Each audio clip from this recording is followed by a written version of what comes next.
किसी ने क्या खूब कहा है, कुदरत के असल खजाने वो हैं जो बाज़ारों में नहीं बल्कि ज़मीन में खुद उगते हैं। आज मैं आपको ले जा रहा हूँ अपने गाँव के एक ऐसे सफ़र पर जहाँ हर दरख्त पर मिठास लटक रही है।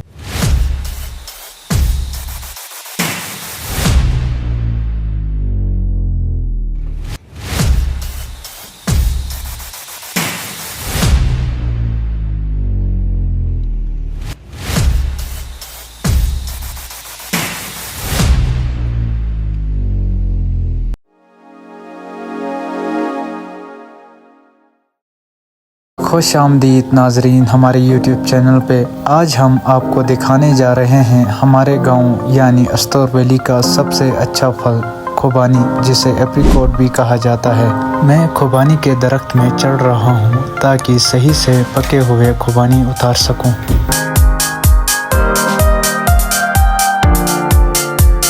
हमारे गांव में खुबानी का सीज़न अभी शुरू हुआ है। पूरे गिलगित में सबसे आखिर में हमारे गांव अस्तौर में खुबानी और चेरी पक जाते हैं। अभी खुबानी सही से तैयार नहीं हुई है, अभी कुछ टाइम है इसे सही से पकने में। जैसा कि आपको नज़र आ रहा होगा, हवा बहुत तेज़ चल रही है, इसलिए मैं कुछ खुबानी के दाने लेकर नीचे उतर जाता हूँ। अस्तौर में खुबानी का सीज़न बस जुलाई का एक महीना होता है। नाजरीन, खुबानी के और भी बहुत किस्में होती हैं, कुछ पहले तैयार हो जाती हैं और कुछ लेट पक जाती हैं। खुबानी के कुछ दरख्तों में कांटे भी होते हैं, इसलिए खुद को इन कांटों से बचा के खुबानी उतारनी पड़ती है। खुबानी के दरख्त में चढ़ना जितना आसान होता है उतना ही मुश्किल नीचे उतरना होता है। हवा तेज़ होने की वजह से मैं नीचे उतर चुका हूँ। अब नीचे से ही कोशिश करते हैं मुझे कुछ पकी हुई खुबानी मिल जाए। अस्तौर में सबसे ज़्यादा दरख्त खुबानी के होते हैं और इनमें फल भी बहुत ज़्यादा मिक़दार में लगते हैं। नाजरीन, खाने में खुबानी का जायका बहुत मीठा होता है और कुछ खुबानी का जायका खट्टा भी होता है, लेकिन इस खुबानी का जायका बहुत अच्छा और मीठा है।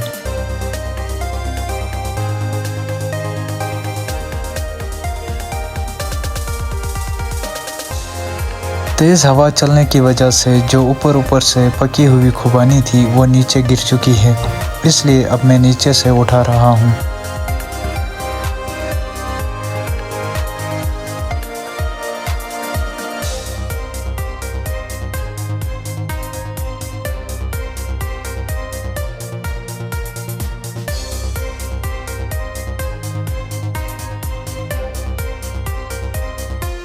खुबानी अभी सही से तैयार नहीं हुई है, कुछ दाने अभी पक चुके हैं मगर ज़्यादातर अभी कच्चे हैं।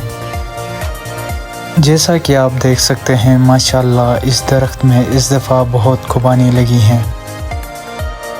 हवा तेज़ चलने की वजह से जो थोड़ी बहुत पक चुकी थी, बहुत सारी खुबानी नीचे गिर चुकी हैं।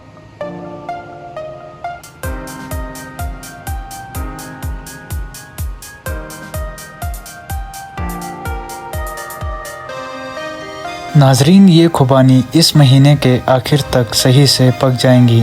जब सही से पक जाती हैं तो इसका जूस भी बनता है, जिसे लोग बड़े शौक़ से पीते हैं, क्योंकि खुबानी का जूस इम्यूनिटी सिस्टम के लिए बहुत अच्छा होता है। जैसा कि मैंने आपको बताया था, खुबानी की बहुत किस्में होती हैं। ये एक और खुबानी का दरख्त है, लेकिन इस दरख्त में अभी एक भी खुबानी सही से तैयार नहीं हुई है। इस खुबानी को अभी पकने में बहुत टाइम है।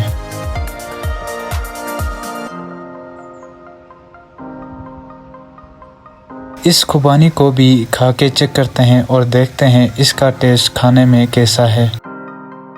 इस खुबानी को हाथ लगाने से ही पता चल गया कि ये अभी बहुत कच्ची हैं, क्योंकि पकी हुई खुबानी नरम होती है जबकि कच्ची खुबानी सख्त होती है।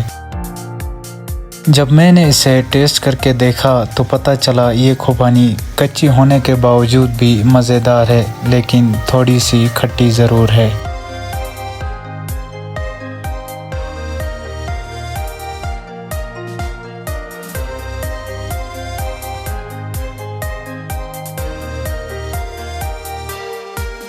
नरम, रस भरी और मिठास से भरपूर ये वो फल हैं जो हमारे गाँव की पहाड़ियों पर कुदरत ने ख़ास तौर पर उगाया है।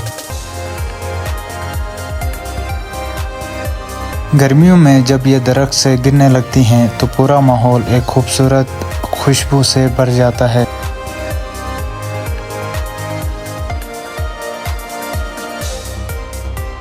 नाजरीन, खुबानी खाने के बाद इसके अंदर से निकलने वाली गुठलियों को मैंने जमा कर लिया है। अब मैं इनको एक एक करके तोड़ूंगा और खा के भी आपको बताऊंगा कि इसका टेस्ट खाने में कैसा होता है। नाजरीन, इसका टेस्ट खाने में बादाम जैसा ही है। हमारे गांव के लोग इसे भी ड्राई करते हैं और सर्दियों में इसका इस्तेमाल करते हैं। और आपको बताता चलूं कि इस बीज को पीसकर इसका ऑयल भी निकाला जाता है और खाने में इस्तेमाल किया जाता है।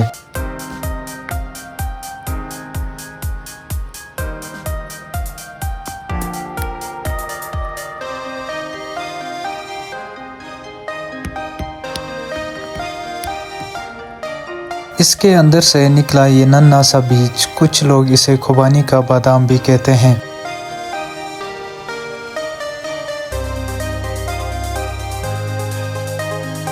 यहाँ के मकामी लोग इसे खुश्क करके सर्दियों के लिए बचा के रखते हैं। नाजरीन, खुबानी का दरख्त न सिर्फ फल देता है बल्कि जब कभी भी लकड़ी की ज़रूरत पड़ती है, यहाँ के मकामी लोग खुबानी के दरख्त को काट देते हैं और सर्दियों में जलाने के लिए इस्तेमाल करते हैं, क्योंकि यहाँ सर्दियों में बहुत ज़्यादा बर्फ़ पड़ती है और ठंड भी बहुत ज़्यादा होती है।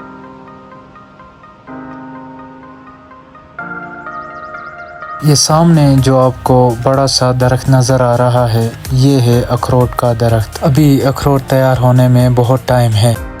ये है जी शहतूत का दरख्त। ये भी अस्तोर वैली में अच्छी खासी तादाद में पाई जाती हैं। इसकी भी बहुत किस्में होती हैं, कुछ रेड कलर में और कुछ वाइट कलर में होती हैं।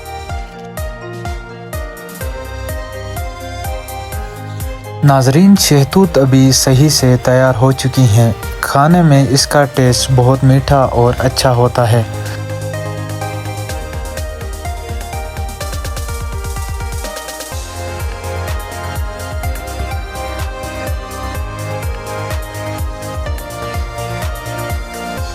लोग इसे पकने के बाद दरख्त से उतार कर ड्राई करते हैं और सर्दियों में इसको खाते हैं। अब जो फल मैं आपको दिखाने जा रहा हूँ, उस फल का हर कोई दीवाना है। मैं बात कर रहा हूँ चेरी का।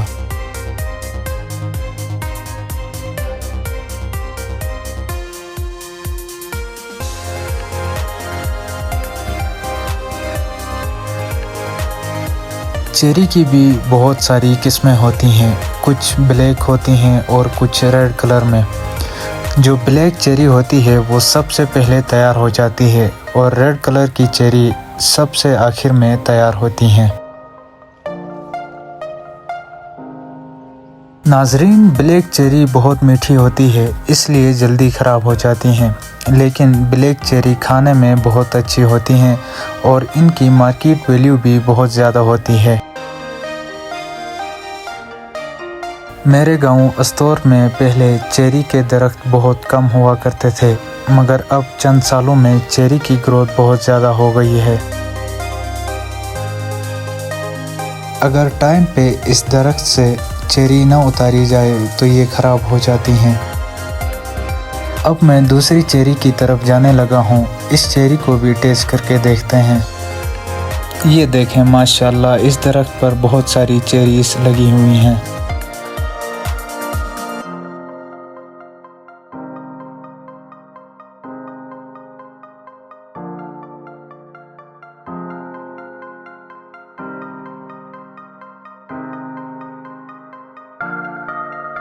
नाजरीन, ये चेरी खाने में बहुत अच्छी है और बहुत मीठी भी है, इसलिए मैंने थोड़ी ज़्यादा चेरी इसमें से उतारी हैं।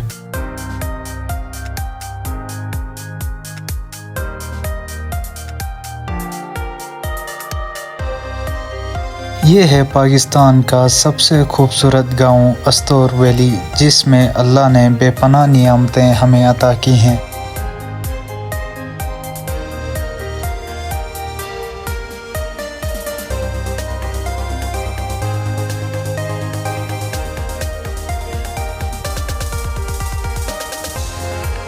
हमारे गांव अस्तोर में मौसम का कोई पता नहीं होता है। सुबह से सही धूप थी, मगर अब अचानक मौसम चेंज हो चुका है और तेज़ हवाएं चल रही हैं। जिस हिसाब से हवा चल रही है, मुझे लग रहा है थोड़ी ही देर में बारिश शुरू हो जाएगी। और तेज़ हवा चलने की वजह से अच्छी खासी खुबानी नीचे गिर चुकी हैं।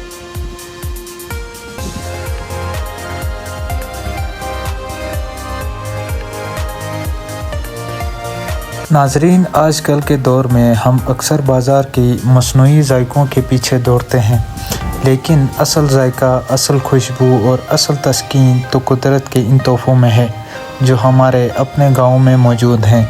ये फल सिर्फ़ जिस्म को नहीं बल्कि दिल को भी ताज़गी देते हैं।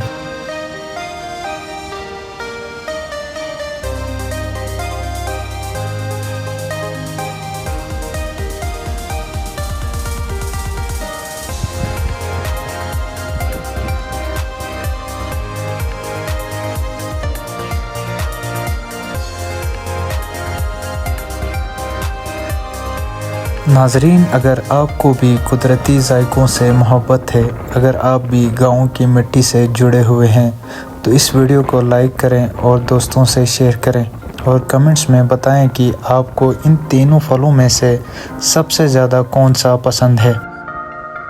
कुदरत से जुड़े रहें, फितरत को महसूस करें और हमारे गाँव की मिठास को दुनिया तक पहुँचाएँ। उम्मीद है आपको वीडियो पसंद आई होगी। वीडियो को लाइक और चैनल को सब्सक्राइब ज़रूर कीजिएगा। मिलते हैं अगली वीडियो में, तब तक के लिए अल्लाह हाफिज़।